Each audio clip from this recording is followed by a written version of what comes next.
Welcome to another episode of the Snakes Are Us TV podcast, presented by Southeastern Reptile Rescue and its founder and director, me, Jason Clark. Are you ready?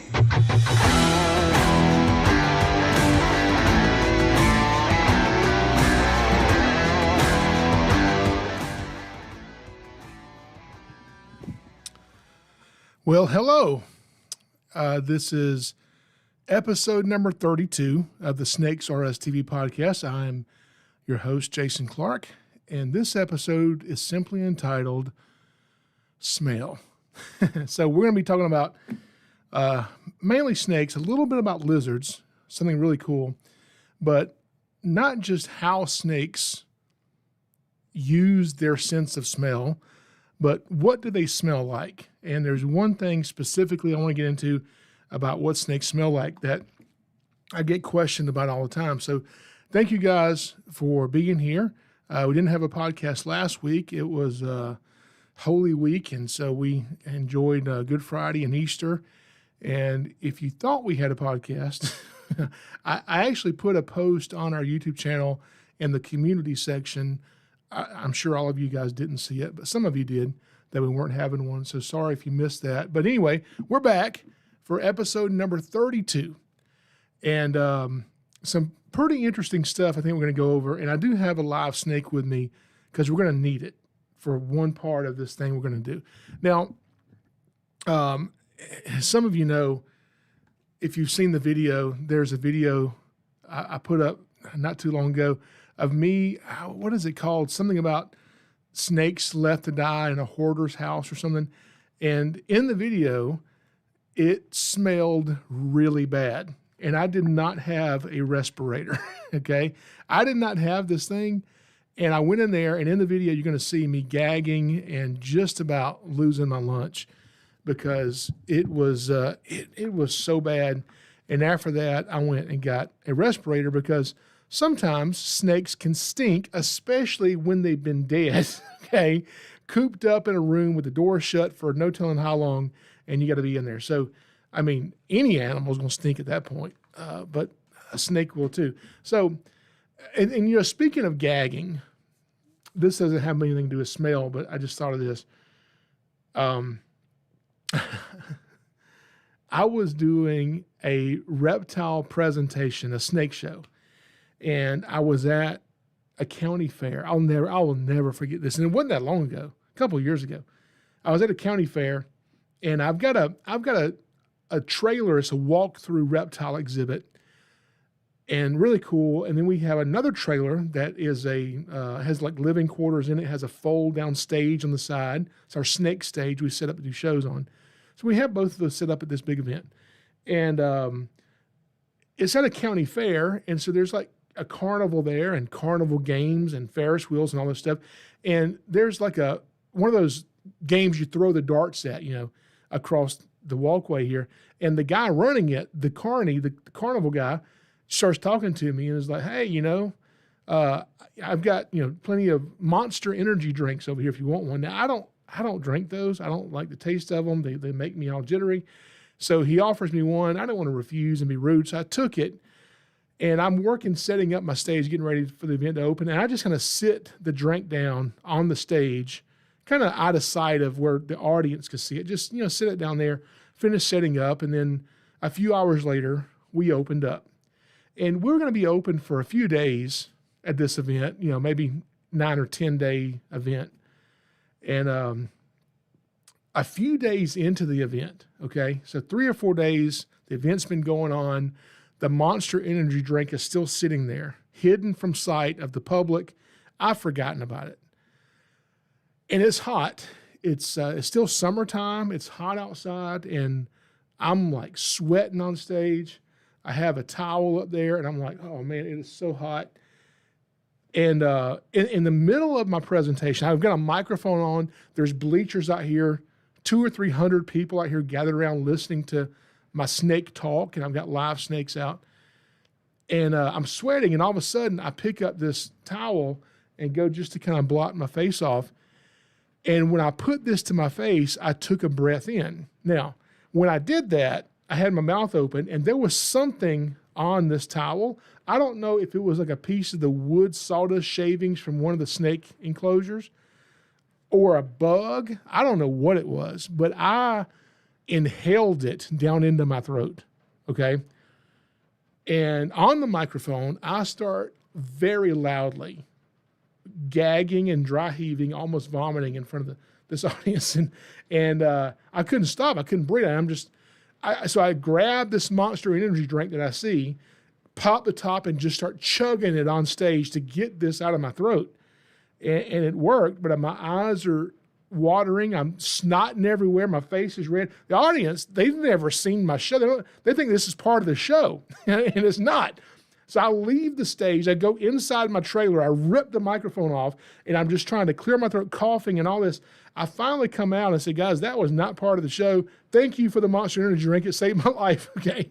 But that was, it was pretty embarrassing. And so hopefully I won't have to relive that. Now, it just started pouring down rain here, and there's thunderstorms forecasted. So if we lose power, if our feed just disappears, it's because our lights are out. So hopefully that will not be the case, and we can go ahead and finish this. Now, the first thing I want to talk about when it comes to snakes is, do copperheads smell like cucumbers? Do copperheads smell like cucumbers? With that thought, let me go into my YouTube channel, the live chat. We record this live every Thursday at 8 p.m. Eastern Standard Time, and then we put the audio up on streaming services. You can listen to the podcast there, or you can watch it on YouTube. And if you want to be a part of the live, you can join in the live chat, which is where I'm going into now, and kind of see if anybody's in here and say hey to you guys. Then we're going to talk about, do copperheads smell like cucumbers? And we're going to test this out. You're not. I'm going to test it out, okay?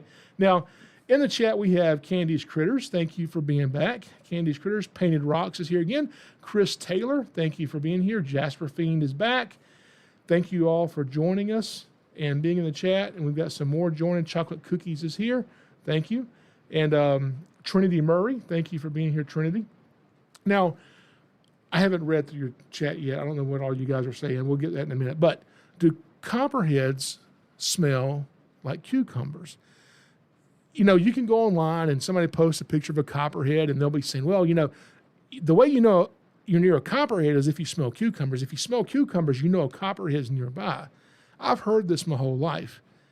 And I've had copperheads I've owned for 30 plus years. I've been owning copperheads and working with them. And do I think they smell like cucumbers? Well, before we determine if a copperhead smells like a cucumber, let me see exactly what a cucumber smells like, okay? So I went to the grocery store today, and I bought some fresh cucumbers. Now, I don't eat cucumbers. I don't like cucumbers. I don't eat pickles. I don't like pickle juice. I don't like the smell of pickle juice. If I go to Chick-fil-A and I get a Chick-fil-A sandwich and I tell them no pickles and they put pickles on it, I have to take the sandwich back or throw it away or not eat it. You can't just take the pickle off because the pickle juice is all in the bun and it infuses into the chicken. So even with no pickle on it, you can still taste the pickle, and it is disgusting. I've mentioned before, I don't like pickles. Some of you guys do. I don't know how you do that. Anyway, so what does it smell like? Now, just smelling a cucumber, I don't really smell anything. But if we cut this open, slice it up a little bit. Now, oh, okay. Now I can smell that, and it's pretty strong. And it doesn't smell bad. You know, I could probably eat a cucumber way before I could eat a pickle. I just hate the smell and the taste of vinegar so bad. But this doesn't smell bad. And I know what cucumbers smell like, okay? Now, I've smelled copperheads before. Does this smell like a copperhead? We're going to see. Now, some people may say, well, you know, it's not that they smell like cucumbers. The cucumber itself It smells like the cucumber plant. Now, this is a cucumber plant. And is there a plant that grows where copperheads live that people smell the plant, then just happen to find a copperhead, and so that's where this story came from? I don't know, but I don't smell anything on this, and the outside of the cucumber, I don't smell anything, but the inside is pretty strong. That's a pretty strong scent. It's pretty easy to smell. Now, I'm sorry to break off one of your leaves here, okay? I'm going to have to sacrifice a leaf of this cucumber plant because sometimes I don't smell anything. Sometimes when you crush a leaf, really crush it and mash it up, I can smell that, and it doesn't smell any different than many other leaves I've smelled. So it smells like almost like wet grass, kind of. So let's see. So now that I've refreshed my memory on what a cucumber smells like and what a cucumber plant smells like, let's get out a copperhead. And I happen to have a copperhead right here.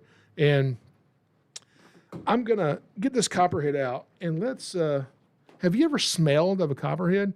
Now, right here, before I pull the copperhead out, I also have, hang on, come here, snake. Move out of the way. Let me get this. I don't want to reach my hand down in there. So I also, the snake is not being cooperative. I also have a copperhead skin where this copperhead has shed its skin, okay? And so even the skin, I don't really smell anything, you know? It doesn't really have a smell. I don't smell anything, but that's the shed skin of a copperhead right here. So let's get a copperhead out and let's smell of it. You ever caught a copperhead and just went over and said, that's a pretty copperhead. Let me smell of this thing. Now, I'm thinking, I don't want to just put my nose on this copperhead. Now, if you're listening to this audio, you might want to go watch the video on YouTube, because what I'm going to do, I have this tube here, and this is specifically for snakes. And what I'm going to do, hopefully I've chosen the right size, I'm going to try to get, and see, sometimes they don't cooperate. I'm going to try to get this copperhead. He's biting the tube. Don't do that. I'm going to see if, here, get my knife over here. I don't want you cutting yourself on my knife. Cut the cucumber up with. I'm going to see if I can get this copperhead to go into this tube. Sometimes when I'm tubing a snake like this, sometimes they go right in it. Other times they don't. Now he's in the tube. So now I can safely handle this copperhead as long as I hold the tube and the copperhead where he can't crawl out of it, can't back out. Now, I've never put my nose up to a snake to specifically smell it, especially a copperhead. But here we go. So, I feel like an idiot smelling a copperhead. But, you know what it smells like? It doesn't smell like anything. I don't smell anything. Now, sometimes what copperheads, as well as rat snakes, king snakes, rattlesnakes, a lot of snakes, sometimes what they'll do is when you scare the snake, when it's scared or startled, it will emit a musk, okay? So they can poop. Now their poop, what does it smell like? Their poop does not smell like cucumbers, I'll tell you that. And the musk, does it smell like cucumbers? Well, I wish it smelled like cucumbers, because that cucumber right here that I just smelled, if I had this, like all on my hands, a scent of this on my hands, okay, that doesn't smell bad. I wouldn't mind having the scent on my hands. I mean, they even make like hand soaps, like cucumber melon, and, you know, they'll make soaps that smell like this because it doesn't smell bad. The musk of a copperhead smells bad. It does not smell like a cucumber. The musk, they don't. Now, that musk, when they shoot it out, it's to make them stink so a predator doesn't want to eat them. If that musk gets on your hands, it's really hard to wash it off. It's like an oily type substance, and it stinks bad. It's supposed to be gross to where you don't want to kill the copperhead and eat it. If they smell like cucumbers, maybe you'd want to kill the copperhead and eat it if you like cucumbers, okay? But the musk doesn't smell like cucumbers. The poop doesn't smell like cucumbers. And the copperhead doesn't at all smell like cucumbers. So do copperheads smell like cucumbers? 100% absolutely not. They don't smell like cucumbers at all. So we're going to put this copperhead back down here into his box before I get bit during this podcast. Get in here, Snake. Go on in. Let me get this lid closed. All right, so we're safe. Copperhead's put away. I've never before put my nose up to a copperhead like that. So that was kind of weird. Anyway, now, let's see, I don't know if this is frozen up or not, because it looks like my computer is frozen or something. So I don't know if you guys can still see me or not. Let me see here. All right, there we go. Okay, so maybe, hopefully it was just my computer. Now, I'm going to get into something really interesting about snakes and their sense of smell that may not be what you think, okay?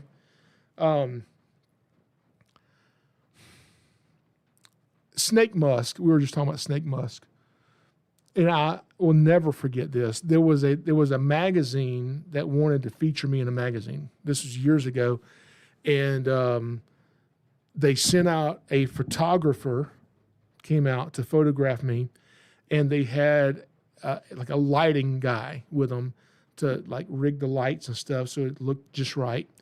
And they wanted me to hold this rattlesnake in a certain way and have a photo taken. So I'm holding the tail of this, 4 foot, 5 foot timber rattlesnake. And anyway, stuff all over me from this desk. I'm holding this rattlesnake, and the lighting guy is in front of me holding up a light. The photographer's over here. And all of a sudden, this snake gets upset and just shoots out a stream of musk. I mean, you could see it shoot out. And I can never replicate this again. It just happened perfectly.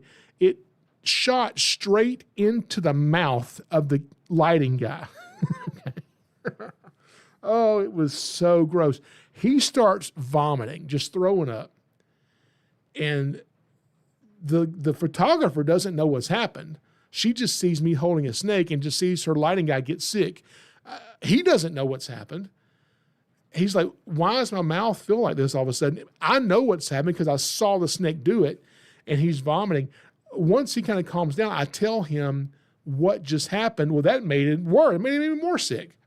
So snake musk is really bad, and it stinks really bad. Now, when you're thinking about people talking about copperheads smelling like cucumbers, here's the thing. Snakes emit a musk, which stinks. They can poop, and their poop itself stinks. But snakes themselves, do they have a scent? Well, yeah, they do have a scent. But it's not a very strong odor. It's not a very strong scent. Because if it was, it would be pretty easy for predators to be able to find snakes by scent and not even be close to a snake. A predator could be a long way from a snake, pick up on its strong odor, because there's a lot of things that want to eat snakes, And so that would be a bad thing for snakes if they just sat around and emitted this odor coming off of them strong enough to where you could walk through the woods and smell a snake. So I've dealt with snakes my whole life. I've never walked into the woods with all the thousands of snakes I've ever caught, and I've never in my entire life smelled one. People have this misconception that you can go in the woods and you're walking along, smell that, that's a snake. That's not true. That's not how snakes are, okay? Now, if you have a reptile building like I have, okay, and you go in there, you're going to smell something. What are you going to smell? Well, you're going to smell animals, and there's a smell to it because there's maybe some snake poop in one of the cages or whatever, And so if you have, a snake building where you have scent contained, maybe you'll smell something. But, even where you have these dens of copperheads or dens of rattlesnakes and you have multiple snakes that are using this area, even when you go to one of those, you don't pick up on a particular strong odor that you would say, oh man, you know what? I smell something.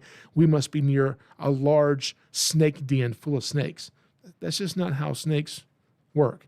Now their poop, like I said, smells really bad. The worst snake poop I've ever encountered was from just a non-venomous water snake that I had for a long time. I used in educational programs, and I was going one time to do an event, and this snake had eaten previously. I try not to feed snakes before an event, but this snake had eaten pretty close to an event, and I didn't realize that.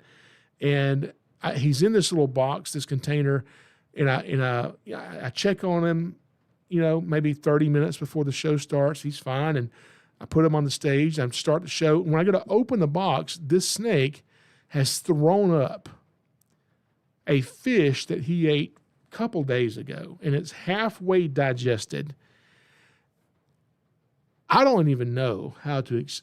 I'm not going to try to explain how bad it was, but this kind of hit me in the face. This smell on stage, and it was not a good thing. Now that kind of stuff stinks. Okay, so, but you're not going to just smell a snake. Now, some cool things about snakes and how they smell, I want to get into in a minute because, like I said, I think what I'm going to say may catch you off guard and may be the exact opposite of what you've always thought that snakes use to smell.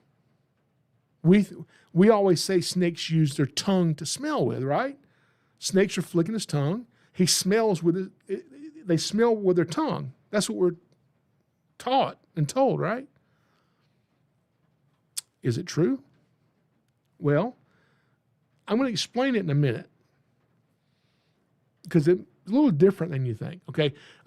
Before we do that, I want to mention when we talk about snakes and their smell, yes, they do have an odor, a smell they put off because, we do snake aversion training for dogs and we train dogs on what snakes look like and what snakes, smell like. And so we train dogs on the scent of a snake. So a dog can walk out in the woods and doesn't have to put his nose on a snake. I just put my nose on a copperhead and didn't really smell anything. A dog doesn't have to put his nose on a copperhead or a rat snake or whatever. He doesn't have to put his nose on it to smell it. If they put their nose on it, they can smell it more, but they don't have to do that because a dog's sense of smell is, 10 million to 100 million times better than our sense of smell. It's incredible. And so they can smell that, but we don't have a powerful enough nose to walk through the woods and just smell a snake.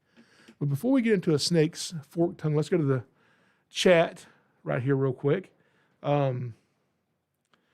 So Trinity Murray says, I have at least 50 hognose snakes. I've only smelled musk once. I thought they were musking before, but they are actually more likely to spray. Yeah. So I don't know. I mean, hognose snakes, I guess musk. Maybe some snakes do it more. Water snakes are bad about musking. Rat snakes, I do it a lot. Copperheads and rattlesnakes, cottonmouths. I've had those musk a lot. Sometimes king snakes, but not all snakes, I guess. I don't guess all of them do that. Some of them do it more than others do. She says, I've smelled my snakes and I don't smell anything. I mean, really, I just put my nose on that copperhead and I didn't smell anything. It was just nothing to it.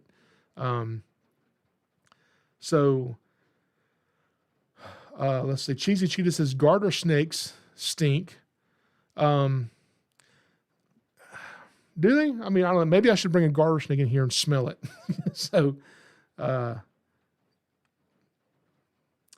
Okay. So let's talk about snakes and their sense of smell. Now, first of all, snakes have a nose, okay? And what do they use their nose for? If a snake uses his tongue to smell with, what does it use its nose for? Well, it uses its nose for a couple things. One, it uses its nose to breathe with, okay? It can breathe, through its esophagus in the front of its mouth, or it can breathe through its nose. And snakes also smell with their nose, okay? So they don't, it's not as sensitive as when they use their tongue, but they can pick up some airborne scents and odors with their nose. Not as sensitive. Now, a snake's tongue, before we get into the details, a snake's tongue is forked, okay? And some lizards' tongues are forked. A lot of your monitor lizards have a forked tongue. And there's a very specific reason as to why the tongue is forked. When you think about an owl, owls, if you plucked all the feathers off an owl, it looked like a pretty freaky animal, okay? But with their feathers on, you can't really tell much about owls. However, if you could see an owl's ears, what you would notice is their ears, there's on one side of the head, kind of behind the eye, and their ears are kind of crooked, maybe like some of your ears, crooked. One ear is a little lower and one ear is a little higher. And the reason for this is so they can tell not only where sounds of prey is coming from left and right, but up and down, because they may be up in a tree hunting for predators. The reason you have two ears is not just so you can hear better, but so you can hear where the sound's coming from.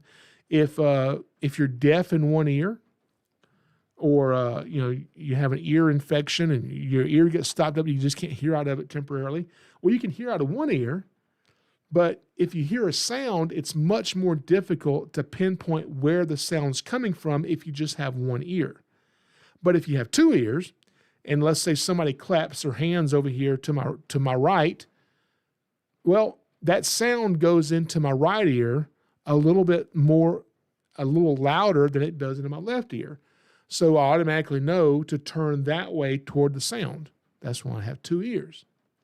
In an owl's ear, they know to turn left or right and even up and down to really pinpoint exactly where the prey, this mouse maybe, is making this noise. Very sensitive hearing. That's the same thing with a snake. Snakes have a forked tongue, and it's kind of like, stereo mode with speakers. As this snake is traveling along and he's flicking his tongue, and let's say there's a rodent trail, okay, and he's flicking his tongue. If the rodent goes off to one side or the other and the snake's going forward, all of a sudden one side of the snake's tongue is not picking up the scent, but the other side is. The snake knows, okay, time to turn left and follow the scent trail this way. So the snake can go left and right and know which way to turn and go to follow the scent trail as he follows his prey. And, snakes have very sensitive sense of smell, not as good as a dog has. Dogs have excellent sense of smell. Snakes have much better sense of smell than we do, of course, but not as good as some dogs, especially bloodhounds and things like that, because some dogs have better sense of smell than others do. But snakes have a really good sense of smell. And people think that you can put all these chemicals out to repel snakes because, like mothballs, okay? And I mentioned this before. If you put mothballs out and you can smell mothballs, I mean, you're inhaling naphthalene, just one of the chemicals that's in mothballs, which is a carcinogen. It's been known to cause cancer. And so mothballs doesn't affect the snakes, but it could affect you, okay? And so it's not good to put mothballs out because, one, it doesn't repel snakes. People like to believe it does. And like I said, people will say, well, it works for me. Well, no, it doesn't, okay? It doesn't work for you. You put them out and you don't see a snake for a while, so you think it's working. It's not because of the mothballs. You just haven't seen a snake recently. Then it rains. You're like, oh, well, time to reapply the mothballs or the snake repellent or the lime or the sulfur or whatever, oils or, minerals, oils that you're putting out there, essential oils, all this kind of stuff that people want to say repel snakes. And none of this stuff really does anything. Snake repellent, I really wish there was something that was really effective. If it was, I would sell it to you. I would stock it and sell it to you, but there's nothing worth spending your money on.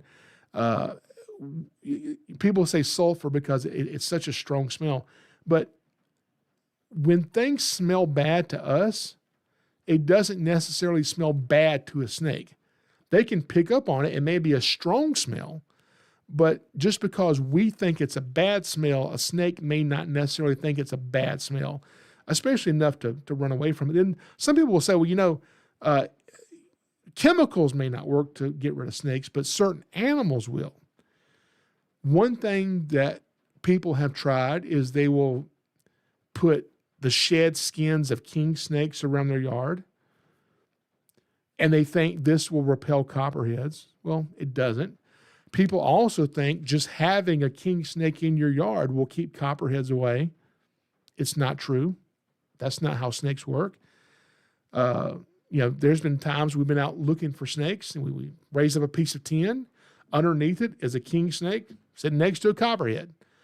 King snakes will eat venomous snakes. King snakes will eat non-venomous snakes. King snakes eat a lot of things, not just snakes. And copperheads don't crawl around and say, oh, man, I think there's a king snake here. I better leave town. That's not how that works. That's not what they do at all. And people will say, well, I've got a cat outside, and cats will keep snakes away. Well, if that was true, why don't we get so many calls about cats getting bit by snakes? Cats seem to do better with venomous snake bites than dogs do, but sometimes cats still die from venomous snake bites. And people will say, well, horses repel snakes. It's not true. They'll say, if you put a bunch of goats out, and if you have a bunch of goats, you won't have snakes.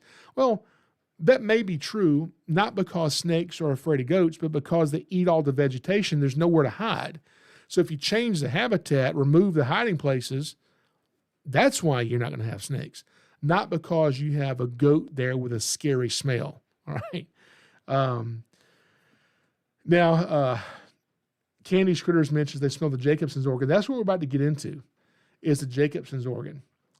And which is kind of cool. Now, when I mentioned a while ago about do snakes smell with their tongue? Well, if I should have brought some cologne or some kind of spray in here. If I had a bottle of cologne, perfume or whatever, and I just kind of took it and sprayed it up in the air, and I sat here and I started sniffing, well, if I could pick up some of those particles, I would smell that scent, right? Now, if I sprayed that spray up in the air and then I reached my hand down and cupped my fingers and kind of bring the scent to my nose, I can smell it even better, correct? Yeah. So am I smelling with my hand or am I smelling with my nose? Of course, I'm smelling with my nose. There's no scent glands or any things that on my hands that pick up a sense of smell to tell me what's out here. That's the same thing with a snake's tongue. The snake's tongue, a snake is not smelling with its tongue. Now, I'm still going to tell kids snakes smell with their tongue because that's the easiest way to explain why a snake is flicking his tongue. However, technically speaking, snakes are not smelling with their tongue. When a snake flicks his tongue out, he's picking up little particles, molecules, stick to his tongue, and he draws his tongue back in, and he inserts the two tips of his tongue into these little holes in the roof of his mouth called the Jacobson's organ or the vomeral nasal cavity. And that organ interprets the particles that are stuck to the snake's tongue. So when a snake is eating a rat, imagine if you were eating a rat, okay? Could you taste the rat? Right now, pretend you have a dead rat and you're eating it. Imagine what that tastes like, okay? Pretty horrible, okay? When a snake is eating a rat, its tongue is not tasting the rat. It can smell the rat, but it's not tasting it. And that's like us with our taste buds. Our taste buds are sensitive. We have them on our tongue, but a lot of our taste comes from smell. That's why when you have a cold, you can't taste your food as well. Well, you can still taste your food. What's really happening is you can't smell it as well. And sometimes the smell of our food is stronger than the taste of our food. So when you have a cold, it's like, why can't I taste my food? My tongue's not working. Your tongue's fine. It's that you can't smell it. And it seems like you can't taste it. So snakes are not smelling with their tongue, but they're gathering particles with their tongue to then put on their Jacobson's organ or in the Jacobson's organ for it to smell and interpret what's there, okay? So just like there's a scent here and I'm kind of wafting it toward my nose with my hand, I'm not smelling with my hand. The snake's not smelling with his tongue. Even though, like I said, I'm still going to tell kids they are because it's the best way to explain why a snake is sticking his tongue out at you. Now, this Jacobson's organ, or this vomeral nasal cavity, okay, it's not just possessed by snakes. Horses have it. Dogs have it. Cats have it. A lot of mammals have it. Not all mammals, but a lot of mammals have it. And a lot of lizards have it. And some scientists think that you have it. I was watching a video of a plastic surgeon, and he does reconstructive surgery on noses. And he was talking about the Jacobson's organ, the vomeral nasal cavity, and this organ and how he knows plastic surgeons who have located it and how there's a duct that runs from this little tiny, tiny, minuscule little spot in the human nose up to the brain or nerves or something somewhere. And they were kind of showing kind of where that is. And so anyway, some people, some scientists, some doctors believe that people have them, but we don't really know enough about it to know if that's true or not. Now, that Jacobson's organ, if we have it, and dogs and cats do have it, is a little different than just your regular glands in your nose that pick up scents and odors, okay? The Jacobson's organ or the vomeral nasal, it specifically does very well at picking up pheromones. Pheromones that are emitted by you. Snakes emit pheromones. A lot of animals emit pheromones, and these are chemical cues emitted by animals and people that we can detect a lot of different things, okay? And so it's thought that, if you're in love with somebody, you want to be in love with their scent. You may not even realize that you like their scent, but there was a study done. There was a study done on these people. What they did is they took a group of people and had them exercise, okay? Had them exercise, and then they had this other group of people who I don't know what they did with them. They stressed them out somehow. I don't know, made them watch a horror movie. I don't know what they did. They stressed these people out and made them sweat. And then they took the shirts from both groups. This is so gross. Who would want to participate in this? And they let another group smell the shirts. And the group that smelled the shirts with the people who sweat was in a pleasant environment and it was positive, had a positive reaction to the scent. When they smelled the sweat of the people who were in the stressful environment, they said it smelled worse and it stunk. They didn't like the smell of it, okay? And so even people, maybe you don't know you can do it, maybe you don't even know that you're doing it, can pick up on scents and smells of other people to pick up on a lot of cues that way. Dogs do that. You'll see a dog kind of opening his mouth or a cat opening his mouth sometimes and sticking his tongue out. And they're trying to get more scent in their mouth because just inside a dog and cat's mouth, right up in the roof of the mouth, behind those teeth, is a little opening that goes to their Jacobson's organ, their vomeronasal gland there. And like I said, it's also thought that humans have that as well. Now, something that's really cool that I thought was pretty amazing is that lizards specifically, how do lizards smell? Okay. Imagine like an iguana or like a monitor lizard, a savanna monitor, if you've ever seen one of these. They have that long forked tongue, similar to a snake. They flick their tongue out. Okay. How do they smell? Well, this might surprise you.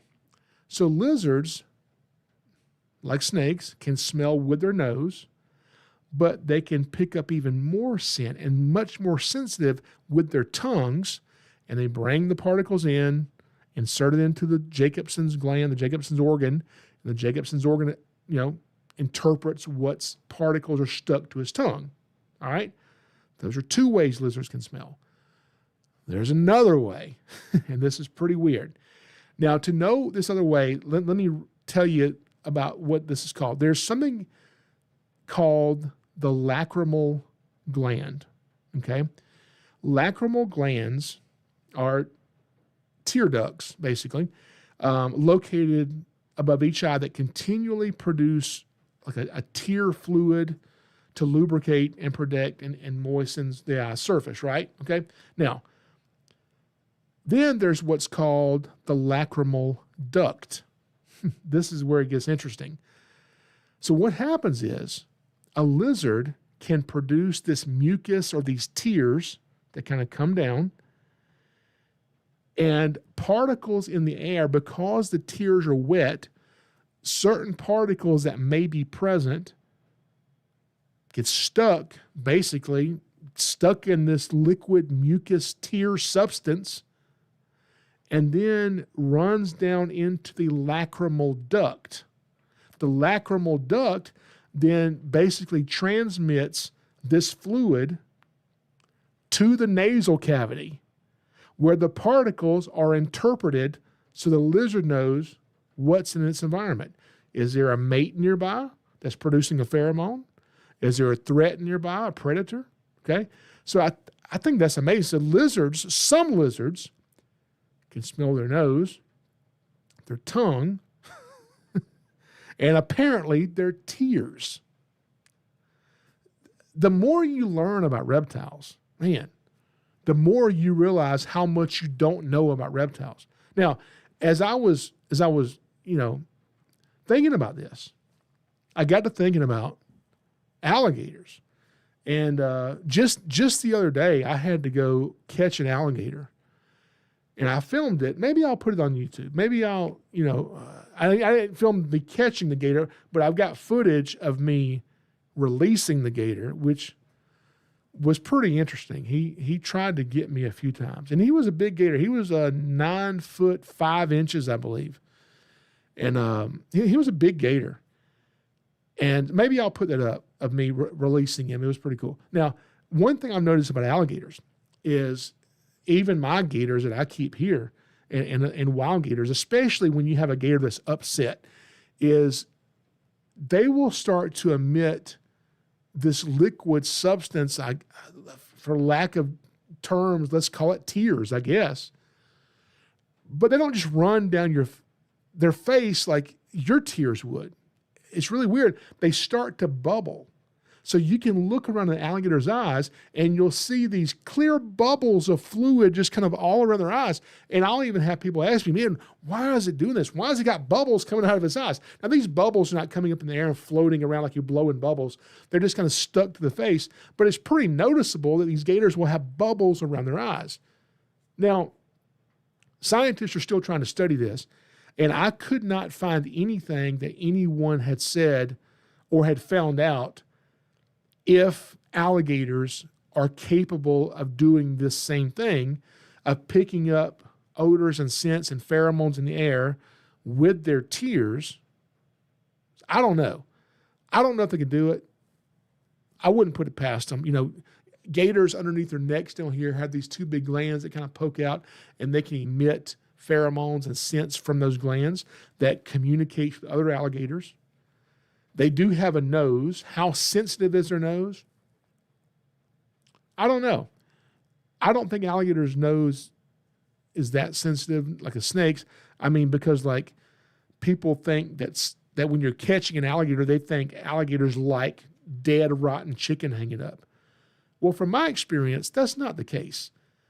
I would imagine an alligator would like a piece of fresh chicken hanging up. The reason they don't go for it is because it doesn't put off much of a smell and they don't know it's there. Once you hang that chicken up, you're catching a gator, and that chicken's been there for 3 days, it's got a bunch of maggots on it, flies are flying around because they're attracted by the scent themselves. At this point, the gator is able to smell it too, and that draws them in. But I don't think the gator's waiting on this chicken to get rotten so he can come get it. If he knew it was there, he'd come get it fresh, okay? So I don't think the gators have this amazing sense of smell like a snake or even a dog does, you know? But I think it would be very interesting as we learn more about lizards and snakes, crocodilians, about can they also use their tears, their secretions around their eyes to smell with.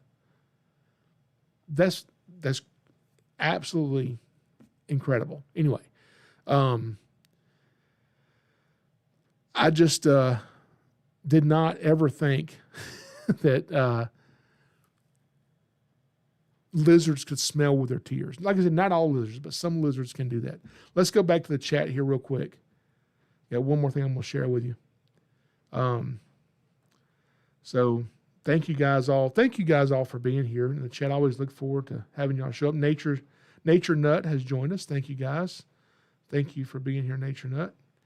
And now Nature Nut says, I'd love to go catch a gator. You know, my nephew was upset with me. My nephew Braxton. David Leos is here. Thank you for joining, David. Thank you for being here. David. My nephew was upset with me because he found out I went to go catch the gator and I didn't call him to go with me. And it wasn't that I don't want to call people to go with me. It's that sometimes I have to go right then to be able to get the gator before he gets back into the pond or wherever he is. If he's in a bad place that he shouldn't be, if the gator's on land, I want to get there as quick as I can because it's a lot easier to catch a gator on land. And once he gets over here in the water, we got to fish him out of the water. Now, if I'm going to kill the gator, it's pretty easy to catch a dead gator. But I don't like killing gators. I'm not opposed to it, but I like alligators. And if it's not an aggressive gator that's going after attacking people, I'd rather relocate it if that's a possibility. And so when the gator is on land, I'm like, it's going to make my job so much easier if I can get there before he gets in the water. If he's traversing from one water area to another, he's going across this area. Let me get there before he gets to where he's going because these people don't want this big gator on their property. And so that's why I have to go quick. I can't wait on people to get here to go catch him with me, unfortunately. And so I at least did let my nephew go with me to release the gator. And so we filmed that. So he was with me. We filmed that. It's pretty funny what happened. So maybe I'll have to put that out. Anyway, you know, talking about smells, talking about scent, and this stinks. Have you ever said that about life? Something going on in your life, you're like, man, this stinks. You know, things don't always work out the way that we want it to or the way we think it should. And whatever disappointment or setback that you're looking at right now, what you need to understand is God sees it very differently than you see it. Isaiah 55 verses 8 and 9 says, my thoughts are nothing like your thoughts, says the Lord, and my ways are far beyond anything you can imagine. For just as the heavens are higher than the earth, so my ways are higher than your ways, and my thoughts higher than your thoughts. So, if someone did you wrong, or maybe it was your own fault and You're the one who messed things up. Remember, God takes things that were meant to destroy you. He even takes things that you did and almost destroyed yourself. And he will turn these things around. Romans 8:28 says, and we know that God causes everything to work together for the good of those who love God and are called according to his purposes for them. So you may feel like it's over. You may feel like you're over. Unfortunately, you might have to just keep on feeling that way for a little while because you can't change how you feel. That's a process. Just don't let how you feel override what you know. Keep moving. Keep moving forward. Even if your progress is slow, even if you can't take a full step and you're just moving 1 inch at a time, keep going because the blessing that's ahead is better and more significant than the battle that you're in. Keep going and know this. Know that what God has for you is going to look different than you pictured. It's going to come slower than you want, but it will take you further than you ever thought possible. God will actually put you back together in front of those who broke you. Thank you all so much for joining me tonight and being here for episode number 32 of the Snakes Are Us TV podcast. I'm Jason Clark, and whether you like it or not, whether you believe it or not, Jesus loves you, and so do I. You guys have a great day. We'll see you next week for episode 33. Thank you very much for joining me, and I really hope you enjoyed this episode. If you did, please consider leaving a 5-star review. That helps me so much in pushing this podcast out to even more people. I record every Thursday, so check back next week for a new episode of the Snakes Are Us TV podcast.